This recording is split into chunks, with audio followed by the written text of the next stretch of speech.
लोक प्रशासन विषय में एमए करने वाले विद्यार्थियों के लिए हम सामाजिक प्रशासन पढ़ रहे हैं। सामाजिक प्रशासन का ये पेपर एमए उत्तरार्ध लोक प्रशासन के विद्यार्थियों के लिए है।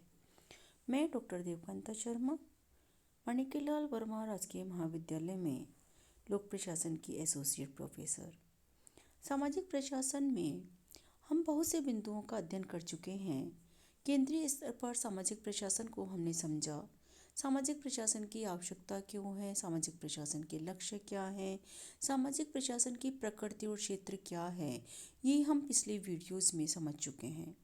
मैं उम्मीद करती हूँ कि सामाजिक प्रशासन के से संबंधित जिन वीडियोस को आपने पहले देखा है उनको आपने पुस्तकों में भी पढ़ा और आपके बहुत सारे कंसेप्ट क्लियर हो चुके होंगे। आज हम अपने विषय को आगे बढ़ाते हुए अपने पाठ्यक्रम के अनुरूप आज हम सामाजिक नियोजन समझ रहे हैं कि सामाजिक नियोजन क्या है। हम जब पोस्ट कोर पढ़ रहे थे, आपने एमए प्रीवियस के फर्स्ट पेपर में लोक प्रशासन के क्षेत्र को समझा। उस क्षेत्र में आपने पोस्ट कोर समझा, जहां आपने सबसे पहले प्लानिंग को समझा, नियोजन को समझा।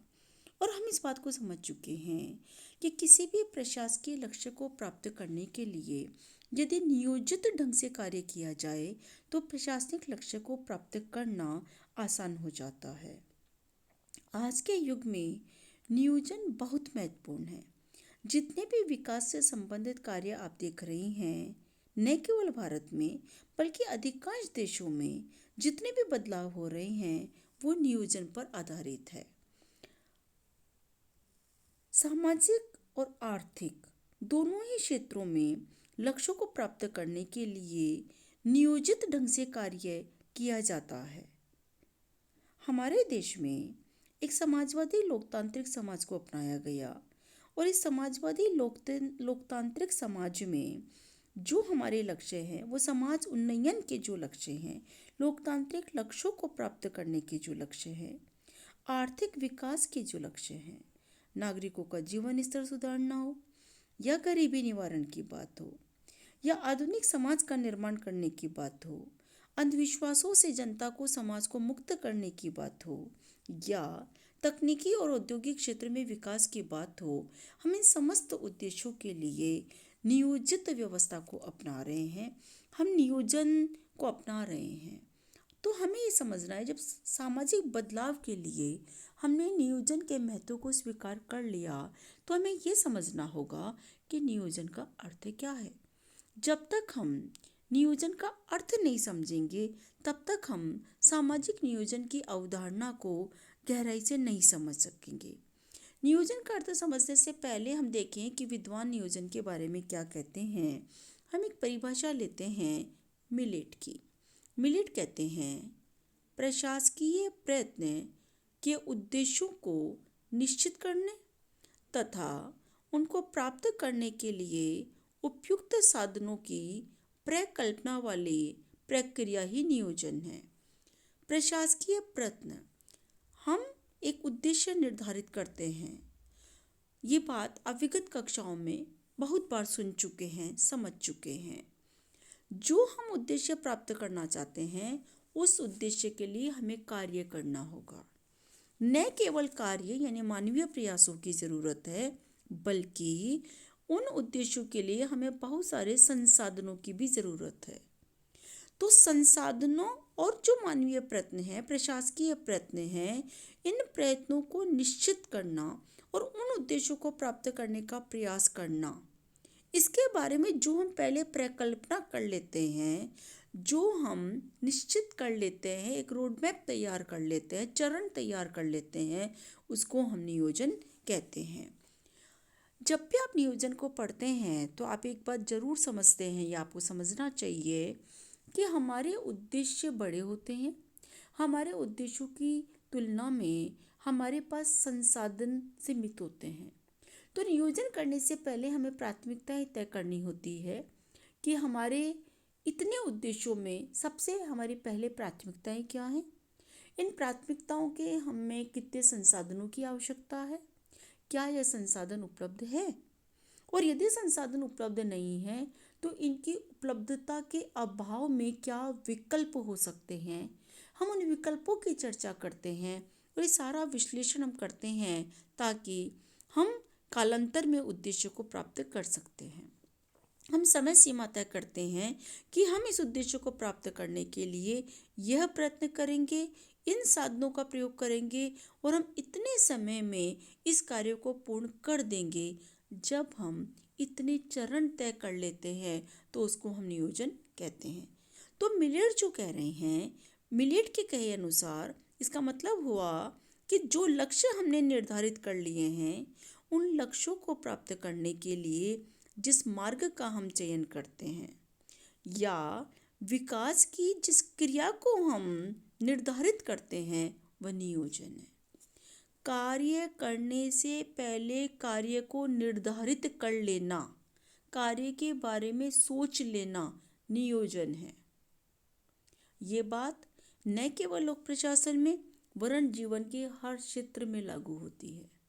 आपने उद्देश्य तय कर रखा है कि आपको प्रशासनिक अधिकारी बनना है, तो आपको ये एक नियोजन करना होगा कि उसके पहले आपको किन किन चरणों से गुजरना होगा, क्या तैयारी करनी होगी, क्या आपका विषय चयन होगा, उस विषय की आपको अध्ययन सामग्री एकत्रित करनी होगी, उस विषय के आपको नोट्स बनाने होंगे या पहले से सोच कर चलते हैं। और यदि आप एक प्लान करके चलते हैं तो आप अपने उद्देश्य को निश्चित रूप से प्राप्त करेंगे। तो नियोजन व्यक्तिगत जीवन में भी महत्वपूर्ण है, प्रशासकीय जीवन में तो है ही है, और सामाजिक जीवन में भी नियोजन महत्वपूर्ण है।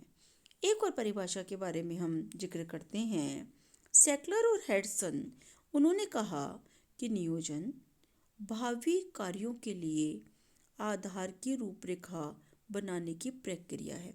भावी कार्य मतलब भविष्य में किए जाने वाले कार्य। आप कल क्या क्या काम करेंगे उसके बारे में आज आपने रूपरेखा बना ली है, तो इस प्रक्रिया को हम नियोजन कहेंगे। भविष्य में सरकारें क्या काम करेगी उसको पहले सोच लिया, तो वह नियोजन है। हर सरकार नियोजन को अपनाती है, हर सरकार कहती है कि आने वाले वर्षों में उसको क्या कार्य करने हैं। आपने अपनी छोटी कक्षाओं में पढ़ा होगा, आज भी आप पढ़ते हैं कि हमारी सरकार ने आर्थिक विकास के लिए पंचवर्षीय योजनाएं बनाई। ये पंचवर्षीय योजना बनाई मतलब सरकार ने तय किया कि इन 5 सालों में हमें किन उद्देश्यों के लिए क्या कार्य करने होंगे, पैसा कहाँ से आएगा, पैसा किस मत पर खर्च किया जाएगा। जब पहले से रूपरेखा तैयार कर ली तो उसको हमने नियोजन कहा। मैं उम्मीद करती हूँ कि आपको नियोजन का अर्थ समझ में आ गया होगा। जब हम नियोजन के अवधारणा को समझ लेते हैं तो फिर हमारे सामने प्रश्न है कि सामाजिक नियोजन का क्या अर्थ है, क्योंकि हम यहाँ केवल नियोजन के बारे में नहीं पढ़ रहे, हम यहाँ विशेषकर सामाजिक नियोजन के बारे में अध्ययन कर रहे हैं। तो जब सामाजिक नियोजन के अर्थ की बात करें तो हम कहेंगे कि सामाजिक लक्ष्य की प्राप्ति के लिए किया जाने वाला नियोजन सामाजिक नियोजन कहलाता है। सामाजिक लक्ष्य क्या है? जब से आपने सामाजिक प्रशासन पढ़ना शुरू किया है, हम सामाजिक लक्ष्यों की बात कर रहे हैं। जैसे अशिक्षा दूर करनी है, गरीबी दूर करनी है, अशक्त लोगों के कल्याण की बात करनी है, सामाजिक सुरक्षा देनी है, हम जेंडर समता की बात करें, हम अंधविश्वास और छुआछूत को खत्म करने की बात करें, तो ये जो हमारे लक्ष्य हैं जिससे हमारे समाज का उन्नयन होगा, हमारे समाज का विकास होगा, उन लक्ष्यों को प्राप्त करने के लिए हम जो भी योजना बनाते हैं वो सामाजिक नियोजन कहलाता है। इस बात को हम आगे बढ़ाएं तो और विस्तार से आप कह सकते हैं असहाय है, पिछड़े लोग हैं, अशक्त लोग हैं, इनका कल्याण करना, सामाजिक रक्षा देना और समाज का विकास करना। सामाजिक समस्याओं से मुक्ति के लक्ष्य इसमें समाहित है। क्या है सामाजिक समस्या? बहुत सारी सामाजिक समस्याएं हैं जो आप अपने परिवेश में देखते हैं, अपने इर्द गिर्द देखते हैं। दहेज एक समस्या है, बाल विवाह एक समस्या है, लड़कियों को नहीं पढ़ाया जा रहा वो एक समस्या है, कन्या भ्रूण हत्या एक समस्या है, डायन प्रथा जो आप आसपास में और अखबारों में अभी कानून भी बना, अखबारों में पढ़ते हैं, आसपास में ऐसी अप्रिय घटनाएं घटती हैं। तो ये जो सामाजिक समस्याएं हैं, इन सामाजिक समस्याओं से मुक्ति के लिए जो योजनाएं बनाई जा रही है उसे हम सामाजिक नियोजन कहेंगे। तो हम सामाजिक नियोजन के अंतर्गत क्या बात कर रहे हैं कि ऐसा कोई भी नियोजन जो योजना बना रहे हैं, ऐसा कोई भी नियोजन या ऐसी कोई भी योजना सामाजिक नियोजन कहलाता है जिसका उद्देश्य सामाजिक न्याय में वृद्धि करना है। सामाजिक न्याय को बढ़ाने के लिए, सामाजिक न्याय की स्थापना के लिए जो भी नियोजन किया जाएगा, जो भी योजनाएं बनाई जाएगी, उसको हम सामाजिक नियोजन कहेंगे। अब सामाजिक न्याय का क्या तात्पर्य है? सामाजिक न्याय का तात्पर्य है व्यक्ति और व्यक्ति के बीच में भेद ना हो। एक व्यक्ति के साथ, यानी कि प्रत्येक व्यक्तियों के साथ मानवीय व्यवहार किया जाए, प्रत्येक व्यक्ति की गरिमा की रक्षा हो, प्रत्येक व्यक्ति को सम्मानजनक जीवन जीने में सहायता प्राप्त हो, और ये सहायता प्रशासन करे, हमारी व्यवस्था करे। अगर एक सम्मानजनक जीवन हर व्यक्ति जी रहा है, एक व्यक्ति दूसरे व्यक्ति पर अत्याचार ना करे, मानवीय गरिमा में जहाँ वृद्धि हो रही है, वह सामाजिक न्याय है। किसी भी आधार पर भेदभाव ना हो, ना जाति के आधार पर, ना संप्रदाय के आधार पर, ना अमीरी और गरीबी के आधार पर।